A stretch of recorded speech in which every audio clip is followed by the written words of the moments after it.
The Invisible Man 2020 was directed by Leigh Whannell, who directed Insidious Chapter 3, and Upgrade is a reimagining of the 1933 classic with Claude Rains and Gloria Stewart. And this one centers around Cecilia, played by Elizabeth Moss, in a pretty damn good role, and I'll get into that a little bit more. She wants to escape the clutches of her, rich, powerful, smart, but sociopathic boyfriend, Adrian. And she is finally able to do that. And she, thanks to some close people in her life.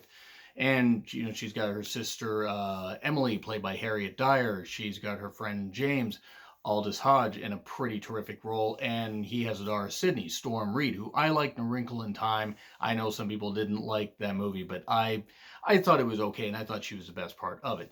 So she's got these pieces in her life, and she's trying to just piece everything together that she can, because she's been controlled by this man for her, for so many, for so much of her life. And it just seems like she would never escape. So naturally, she's fearful that he's going to find her. He's going to attack anybody that she associates with, friends or family. It doesn't matter. He's always going to find a way to find her. Eventually, she gets to where, maybe, okay, things aren't going to be all that bad. She finally comes to a bit, of not necessarily closure, but like, okay, I can get a little better. And then she finds out that something happened to the boyfriend, that he committed suicide. He's left a whole bunch of money to her, contingent on the fact that she cannot commit a crime or be found mentally incompetent. And I wonder where this movie's going to go, because if it's a psychological thriller, if it's anything like that, and you put that kind of, little bait and little red herring right there, I wonder what's going to happen. Well, there you go. You have your movie right there. Cecilia does end up, getting, suspecting that Adrian really isn't dead, that he's found a way to turn invisible, because what's the point of having a movie called The Invisible Man if you're not going to have a guy that's invisible? Otherwise, why the fuck wouldn't you call it anything else? I gotta be honest, when I saw that Blumhouse was involved with this, I didn't know if it was necessarily going to be that good, because they did recently release Fantasy Island, and I thought Fantasy Island was ass. And Blumhouse often releases stuff that is at best decent. But I wanted to go into this with an open mind, because Aldous Hodge is pretty good, so is Storm Reed, and Elizabeth Moss is one of the best parts of A Handmaid's Tale, or The Handmaid's Tale. And she was easily the best, part of this movie. This movie also has $7 million budget, so it had to really stretch the, special effects parts, and any scenes with any invisible man attacks and stuff like that. It really had to kind of like go almost to a throwback feel, where you put up a lot of setup. You had her fearful. You had some weird things happen where like stuff was like moved in the house, or strange things were happening. She was being slowly driven mad, and then you finally hit the gas pedal when she discovered, oh crap, all this stuff I'm feeling is actually perfectly legit. And there's also some other twists and turns I'll get into in spoilers here in a little bit. But with this, I saw that this movie, I saw afterwards that this movie had gotten some really high marks on Rotten Tomatoes from critics and audiences and stuff like that.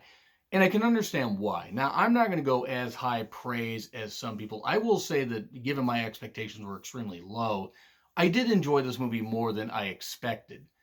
That being said, it just needed that big check mark to be scary. The sad thing is, it really wasn't all that scary. Now, was it a bit jarring at times? Sure, there was this one particular sequence in a hospital that was pretty damn good, and you could tell they put a lot of thought into it, and you can definitely tell the guy who directed Upgrade directed this, because there's some sequences that kind of remind me of that, and Upgrade was pretty good for what it was. I don't think it was as great as some people think, but that being said, we all like different things, and I can certainly appreciate the stylized nature of that movie. This movie did have some stylish feel to it, and also Elizabeth Moss, again, was really terrific in this. And you kind of you get these ideas like, in like for a while, okay, is she really crazy? Is Adrian like actually totally dead? What exactly is going on? Could we be going with, some weird thing where she's making it up all in her head? Eventually it gets to where, like, okay, it kind of goes down to the cliches and it gets a little bit basic, but that's not necessarily a bad thing, because with this movie, they just have, you have the plot, that you have, and you have to make use of something that is pretty cliched. At times they do that pretty well. It's not necessarily scary, but it's not really that bad. And again, I give them credit for making it stylish and making it look pretty good despite the small budget. They did a pretty good job with that. The director, the technical crew, the cast was really well rounded.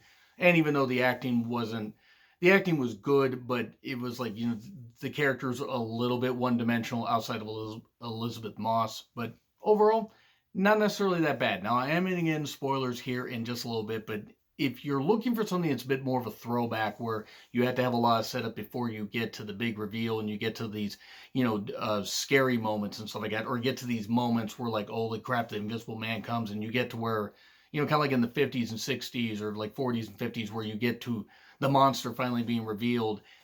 Yeah, it's a nice buildup and everything, but eventually you need to have a payoff. This movie has a pretty decent payoff, but I'm going to get to that in spoilers. So here we go. 3, 2, 1, and go. So in the beginning, her sister helps her escape.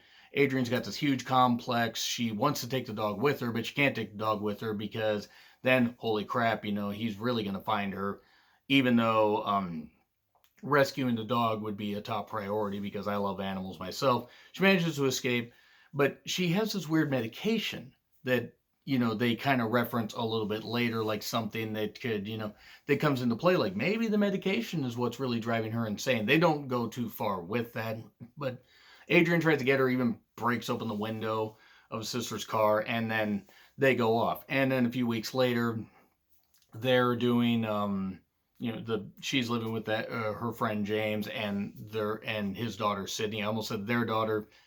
And it isn't exactly, I think it's implied that they may have been together at one point, her and James, but I don't know if they really delve too much in that. Maybe they just really are close friends. Storm Reed is kind of minimized in this, but has some pretty good scenes as well, some pretty good emotional scenes. And as things go on, Cecilia's like, okay, she's still fearful. She won't even go out to the mailbox, stuff like that. She's fearful. She runs inside when she sees a jogger go by. And then she finds out that her ex-boyfriend killed himself. Well, he was a sociopath. He wouldn't do that. She was like, so, sure that he wouldn't do that. And the keeper of the estate is Adrian's brother. And he's pretty creepy himself, but he's reading this letter and everything and saying, well, you're getting $5 million and, it's going to be these installments contingent on all this stuff. You can't commit a crime. You can't you can't be found mentally incompetent. You basically have to be pretty much on the straight and narrow. And meanwhile, it's like, I wonder who's in on all this stuff or whatever. Obviously, that, I would say without spoiling anything, but obviously you have to go into something like The Invisible Man and wonder how are they going to put a different spin on it. Turns out Adrian worked in optics and found, a way to do optic technology to make a suit that turns him invisible. The suit isn't perfect. And if it gets, if you can stab the person or you can do something, you can damage it and make it to where the suit flashes and stuff like that. And they see that a little bit later. For a while, you get just, a pan with bacon and eggs gets set on fire because somebody's in there turning up the technology or turning up the stove and stuff like that, and they're causing a fire.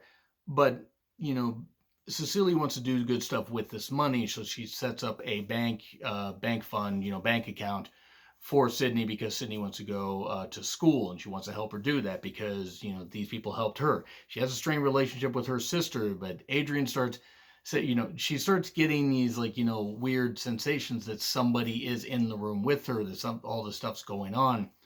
She gets a strained relationship with her sister because somebody sends an email saying, I don't want to see you anymore, this kind of stuff. And there's one good scene a little bit later after Cecilia has pretty much been driven absolutely insane. She finds Adrian's phone she finds his phone in the attic area. And then is like looking over and everything and dumps some paint. And the paint lands on the Invisible Man, and oh no, he freaks out and everything, slips down the ladder because apparently he's clumsy when he's invisible. That's a bit of a deep cut for MST fans. And then he takes off. Well, she's like, oh no, I need to find this. And she goes to his house. She finds out about this technology. She talks to her sister. And then there's this one point where, they're in a restaurant. And then suddenly a knife appears behind them. Even though the sister doesn't necessarily believe her, the knife appears.